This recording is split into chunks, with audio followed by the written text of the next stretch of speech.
हे भगवान, मैंने श्रद्धापूर्वक फल, जल आदि समस्त सामग्री आपको अर्पण की है। आप कृपया करके इसे स्वीकार कीजिए प्रभु। मेरा आपको बारंबार प्रणाम है।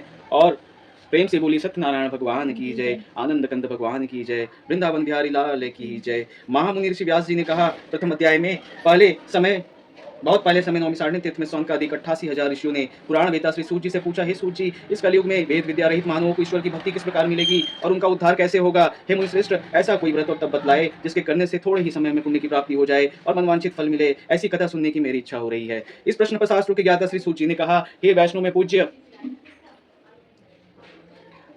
आप सभी ने प्राणियों के हित एवं कल्याण की बात पूछी है। अब मैं इस श्रेष्ठ एवं उत्तम व्रत को आप सबसे कहूंगा, जिसे ध्यान से सुने, जिसे श्रेष्ठ मुनि नारद जी ने श्री लक्ष्मी नारायण भगवान से कहा था और श्री लक्ष्मी नारायण भगवान ने मुनि श्रेष्ठ नारद जी को बतलाया था। तो अब आप सभी यह श्रेष्ठ कथा ध्यान से सुने। मुनिनाथ सुनो, यह सत्य कथा सब काल ही हो, यह महासुखदायी, भवताप हरो और मनोरथ पूर्ण करो, सुख संपत्ति की अधिकाई, अति भक्त अति संकट में दुख दूर करे, सब ठौर कुठौर में होत सहाई, भगवान महात्म है, इसमें अपना कलिकाल में फल चनाई। मुनिश्रेष्ठ नारद जी ने दूसरों के कल्याण हेतु सभी लोकों में घूमते हुए एक समय मृत्यु लोक में आ पहुंचे। यहाँ सभी योनियों से जन्मे हुए प्राय मनुष्य अपने कर्मानुसार अनेक कष्टों से पीड़ित देख करके और उन्हें किस यत्न से इस कष्टों का निवारण हो जाए, ऐसा सोचकर, ऐसा मन में विचार करके नारद विष्णु लोक को गए। वहां श्वेत वर्ण और 4 भुजाओं वाले देवों के इस नारायण, जिनके हाथ में शंख चक्र गदा पद्म थे और वरमाला पहने हुए थे, को देखकर उनकी स्तुति करने लगे। नारद जी ने कहा, हे भगवान, आप अति शक्तिवान हैं, मन तथा वाणी भी आपको नहीं पा सकती है, आपका आदि मध्य अंत भी नहीं है, आप निर्गुण स्वरूप है, सृष्टि के कारण भक्तों के कष्टों को नष्ट करने वाले हैं, आपको मेरा सत सत नमन है।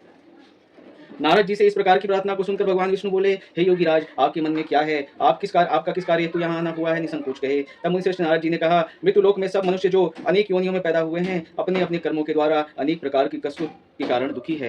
हे स्वामी, यदि आप मुझ पर दया रखते हैं तो कृपा करके बतलाइए कि मनुष्य के सब कष्ट थोड़े ही समय में और थोड़े ही प्रयत्न में कैसे दूर हो जाएंगे। श्री भगवान विष्णु ने कहा, हे नारद, मनुष्यों की भलाई हेतु तुमने बहुत ही उत्तम प्रश्न पूछा है। जिस व्रत के करने से मनुष्य मोह माया से छूट जाता है, वह व्रत मैं तुमसे आज कहता हूँ। यह अति पुण्य दान देने वाला व्रत है, स्वर्ग तथा मृत्यु लोक दोनों में दुर्लभ है। एक अति उत्तम व्रत जो मैं आज तुमसे कहता हूँ, वह ध्यान से सुनो। तो सत्यनारायण भगवान का यह व्रत विधि विधान पूर्वक संपन्न करके मनुष्य इस धरती में सभी प्रकार के सुखों को भोग कर मनोपरांत मोक्ष को प्राप्त करता है। भगवान के ऐसे वचन को सुनकर नारद मुनि बोले, हे भगवान, उस व्रत का क्या विधान है, फल क्या है, इससे पहले किसने इस व्रत को किया है और किस दिन यह व्रत करना चाहिए, कृपया करके मुझे विस्तार से समझाएं। श्री भगवान विष्णु बोले, हे नारद, दुख, शोक और सभी प्रकार की व्याधियों को दूर करने वाला यह व्रत सब स्थानों में विजय दिलाने वाला है।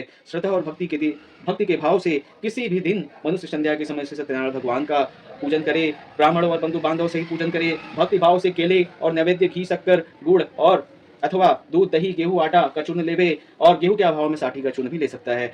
इन सभी को भक्ति भाव से भगवान श्री सत्यनारायण को अर्पण करे। इन सभी को भक्ति भाव से प्रभु को अर्पण करते हुए बंधु बांधव सहित ब्राह्मणों को भोजन कराए। इसके पश्चात ही स्वयं भोजन करे। रात्रि में श्री सत्यनारायण भगवान के गीत का आयोजन करे, श्री भगवान का स्मरण करते हुए सारे दिन को व्यतीत करे। इस तरह जो मनुष्य व्रत करेंगे उनकी सभी मनोकामनाएं पूर्ण होगी। विशेष रूप से कलयुग में मृत्युलोक में यही एक ऐसा उपाय है जिससे अल्प समय में कम धन में महान पुण्य की प्राप्ति होती है। इति श्री सत्यनारायण व्रत कथा प्रथम अध्याय संपूर्ण। प्रेम से बोलिए सत्यनारायण भगवान की जय। लक्ष्मी सत्यनारायण व्रत कथा द्वितीय अध्याय।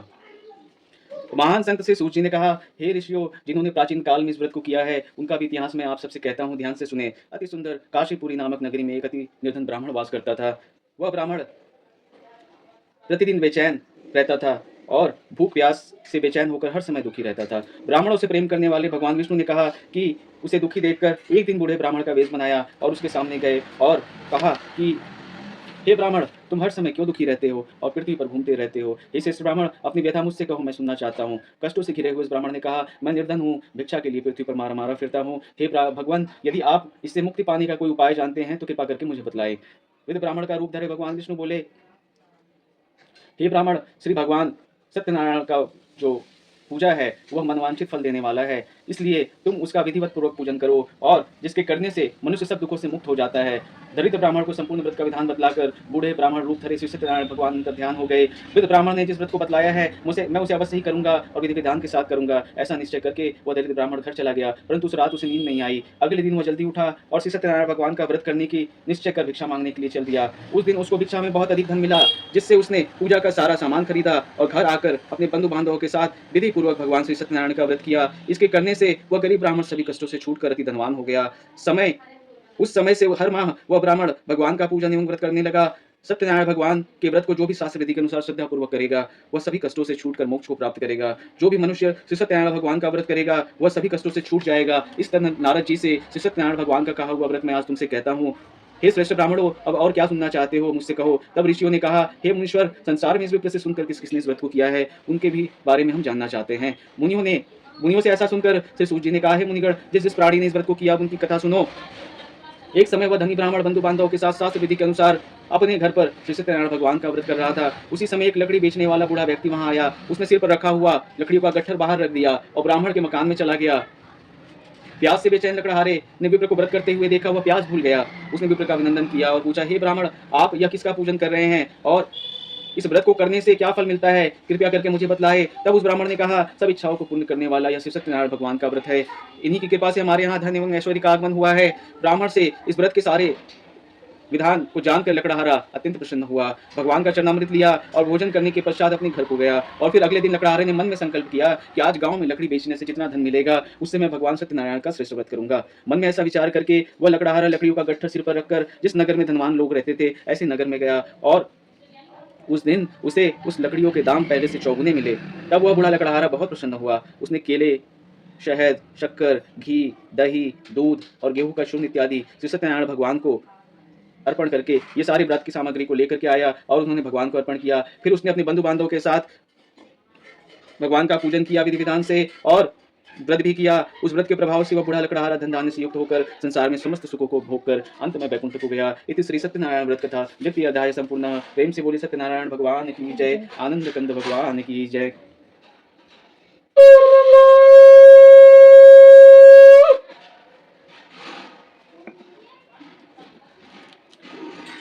द्वितीय अध्याय। श्री सूत जी बोले, हे श्रेष्ठ मुनियों, मैं आगे की कथा कहता हूँ, ध्यान से सुने। प्राचीन काल में उल्का मुख नामक एक महान ज्ञानी राजा था। वह जितेंद्रिय और सत्यवक्ता था। प्रतिदिन मंदिरों में जाता था और गरीबों को धन देकर उसके दुख को दूर करता था। उसकी पत्नी कमल के समान सुंदर मुख वाली और सती साध्वी थी। एक दिन भद्रशिला नदी के तट पर वे दोनों विधि विधान पूर्वक श्री सत्यनारायण भगवान का व्रत एवं पूजन कर रहे थे। उस समय वहां साधु नामक एक वैश्य आया। उसके पास व्यापार के लिए बहुत सारा धन था। वह वैश्य नाव को नदी के किनारे ठहराकर राजा के पास आया और राजा को व्रत करते हुए देखकर विनम्रता से पूछने लगा, हे राजन, आप यह क्या कर रहे हैं? मेरी यह सुनने की इच्छा हो रही है, कृपया करके आप मुझे समझाइए। महाराज उल्कामुख ने कहा, हे वैश्य, मैं अपने बंधु बांधवों के साथ पुत्र की प्राप्ति के लिए श्री सत्यनारायण भगवान का व्रत व पूजन कर रहा हूँ। राजा के वचन को सुनकर साधु नामक वैश्य ने आदर से कहा, हे राजन, मुझे भी इसका संपूर्ण विधि विधान पूर्वक बतलाए। मैं भी अपने कहे अनुसार इस व्रत को करूंगा। मेरी भी कोई संतान नहीं है। मुझे विश्वास है कि इस व्रत को करने से अवश्य ही मुझे संतान की प्राप्ति होगी। राजा से व्रत के सब विधान को सुनकर व्यापार से निवृत्त होकर वह वैश्य सुखपूर्वक अपने घर आया। उसने अपनी पत्नी को संतान देने वाले इस उत्तम व्रत के बारे में बतलाया और प्रण किया कि जब मेरी संतान होगी तो मैं भी इस व्रत को करूंगा। वैश्य ने यह वचन अपनी पत्नी लीलावती से भी कहे। एक दिन उसकी पत्नी लीलावती भगवान सत्यनारायण की कृपा से गर्भवती हो गई और 10वें महीने में उसने एक अति सुंदर कन्या को जन्म दिया। दिनों दिन वह कन्या इस तरह बढ़ने लगी जैसे शुक्ल पक्ष का चंद्रमा बढ़ता है। कन्या का नाम उसने कलावती रखा। एक दिन लीलावती ने मीठे शब्दों में अपने पति को उस वचन के बारे में याद दिलाया और कहा कि जो आपने भगवान के व्रत का संकल्प किया था उसे पूरा कीजिए। वैश्य ने कहा, हे प्रिय, मैं कलावती के विवाह के समय इस व्रत को अवश्य ही करूंगा। इस प्रकार अपनी पत्नी को आश्वासन देकर के वह व्यापार करने के लिए विदेश चला जाता है। कलावती पितृगृह में वृद्धि को प्राप्त हो रही होती है। लौटने पर साधु ने जब नगर में सखियों के साथ अपनी वैश्य पुत्री को खेलते हुए देखा तो उसके मन में उसके विवाह की चिंता जाग गई। तब उसने एक दूत को बुलाकर कहा कि उसकी पुत्री के लिए सुयोग्य वर देख लाए। दूत साधु नामक वैश्य की आज्ञा पाकर कंचन नगर पहुंचा और देखभाल करके वैश्य की कन्या के लिए एक सुयोग्य वरी पुत्र ले आया। उस सुयोग्य लड़के के साथ साधु नामक वैश्य ने अपने बंधु बांधव सहित प्रशंसित होकर अपनी पुत्री का विवाह कर दिया। दुर्भाग्य से वह विवाह के समय भी श्री सत्यनारायण भगवान का व्रत करना भूल गया। इस पर भगवान अत्यंत क्रोधित हुए। उन्होंने वैश्य को श्राप दिया, तुम्हें दारुण दुख प्राप्त होगा। और फिर अपने कार्य में कुशल हुआ वैश्य अपने दामाद सहित नावों का बेड़ा लेकर व्यापार करने के लिए सागर के समीप स्थित रत्नसार नामक नगर में गया।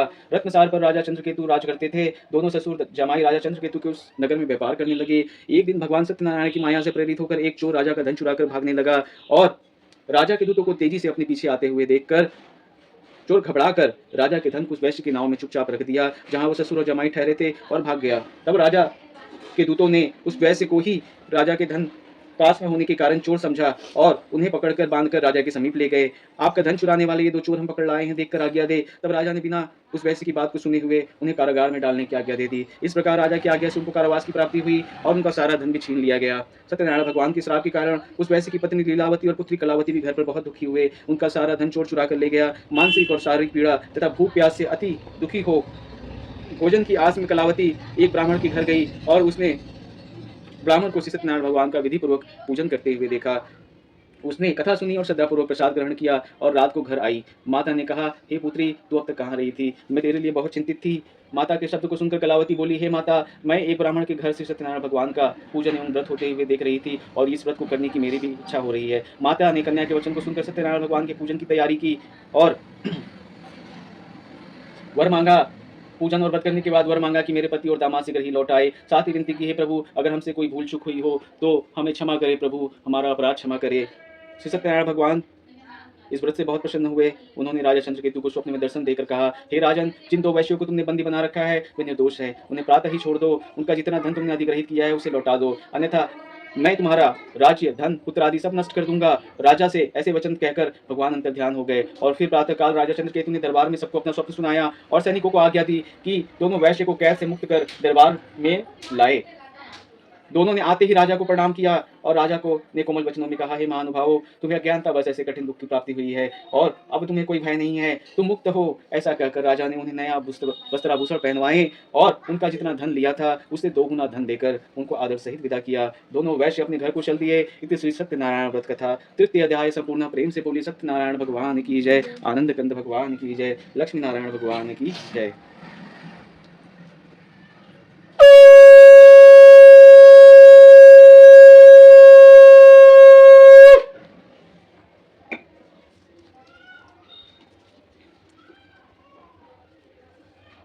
चतुर्थ अध्याय से सूत जी ने आगे की कथा कही। वैश्य ने यात्रा आरंभ किया और अपने नगर की ओर चल दिया। उनके थोड़े ही दूर आगे बढ़ने पर दंडी वेशधारी श्री सत्यनारायण भगवान उसकी परीक्षा लेने के लिए यहाँ पहुंचे और बोले, हे वैश्य, तेरी नाव में क्या है?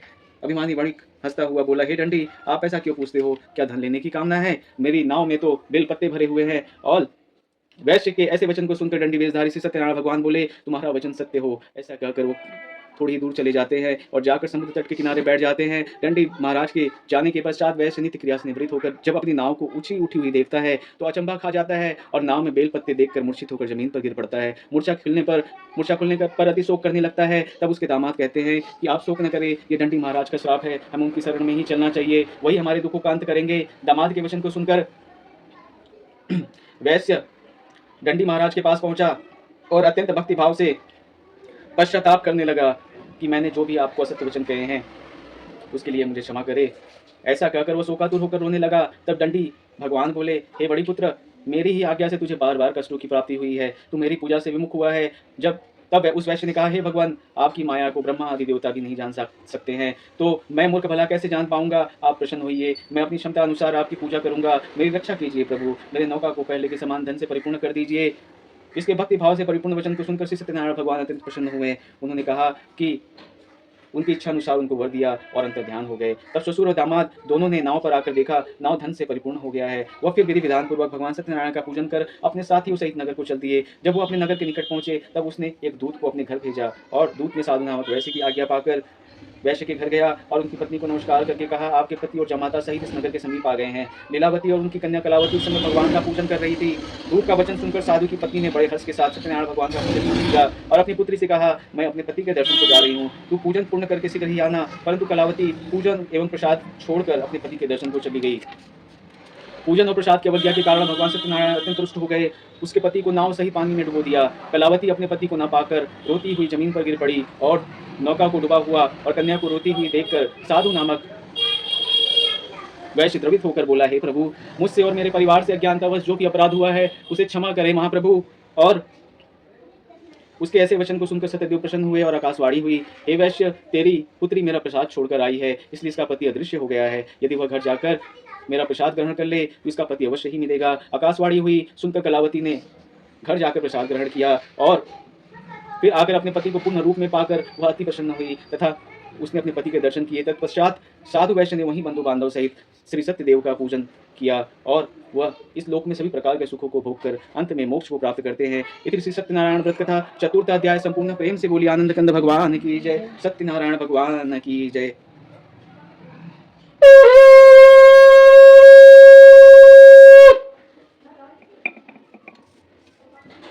पंचम अध्याय।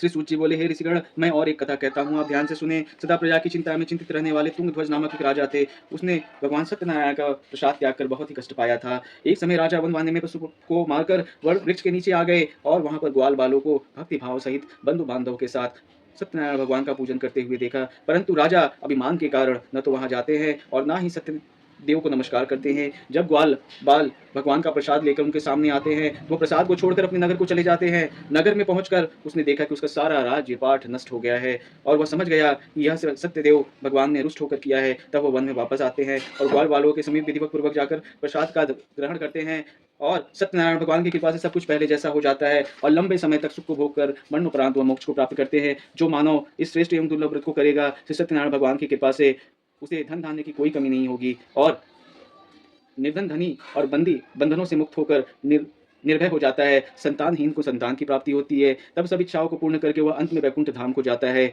अब इनके बारे में सुनिए जिन्होंने इस व्रत को किया था। अब उनके दूसरे जन्म की कथा कहता हूँ।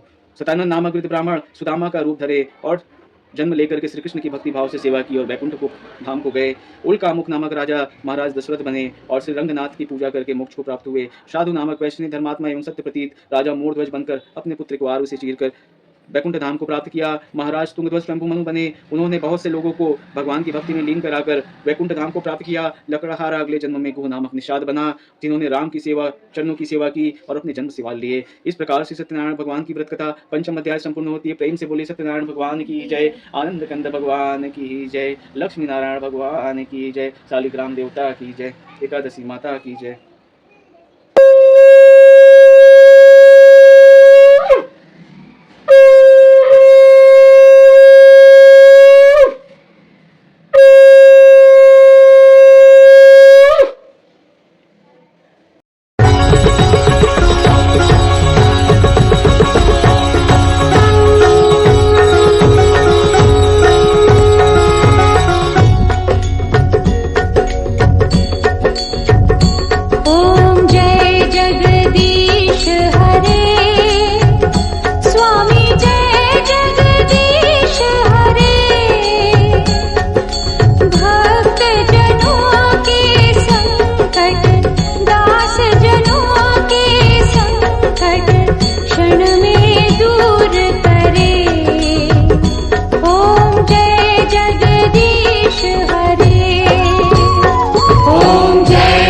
जगदीश हरे, स्वामी जय जगदीश हरे। भक्त जनों के संकट, दास जनों के संकट क्षण में दूर करे। ओम जय जगदीश हरे।